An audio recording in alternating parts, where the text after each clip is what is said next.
이처럼 남북 종교인들은 한반도의 평화 정착을 위해 머리를 맞대고 지혜를 모으고 있는데요.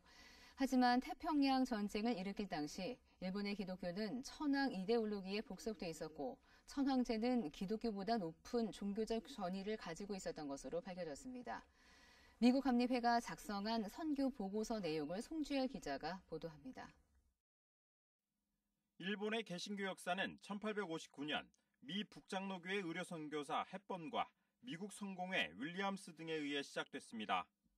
일본 개신교 선교 역사는 156년으로 국내 개신교 역사 130여 년보다 20년 이상 빠르지만 복음화율은 1% 미만입니다. 이처럼 일본 복음화율이 저조한 이유 가운데 하나가 일본의 천황제 이데올로기 때문이란 주장이 설득력을 얻고 있습니다. 서정민 일본 메이치카쿠인 대학 교수는 최근 아시아 기독교 사학회 정기학술대회에서 태평양 전쟁 당시 미 감리회 해외 선교부 총무 디펜도로프가 작성한 보고서 내용을 국내 최초로 공개했습니다. 서 교수는 보고서를 인용해 일본 기독교가 천황제 이데올로기와 전체주의에 복속돼 전쟁을 성전으로까지 선양해 나갔다고 말했습니다.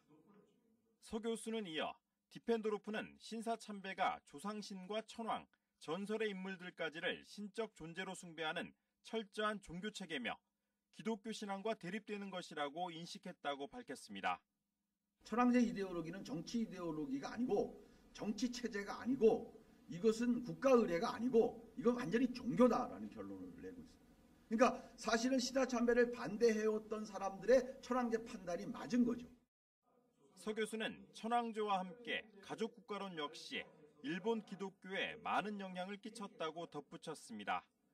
불교와 신도, 기독교 등 일본의 모든 종교가 국가의 전체적인 목표에 부응하도록 설득당했고 이 과정에서 일본 기독교가 스스로 일본 국가 목표인 세계 침략과 파시즘 헤게모니를 적극 지지했다고 말했습니다. 그러니까 완전히 천황을 중심으로 한 패밀리, 국가사회 전체가 하나의 패밀리가 되는 이런 논리에서 이 디펜도로프가 일본 사회를 분석할 때 굉장히 힘들어했던 것이 이 가족국가론을 기독교인들이 아니면 서양인들이 어떻게 봐야 될까? 그렇지만 일본 기독교는 일본 기독교단이 1967년 부활절에 제2차 세계대전 당시 과오를 회개하는 과정을 거쳤기 때문에 일본 기독교의 생명력을 부인할 수 없다고 밝혔습니다.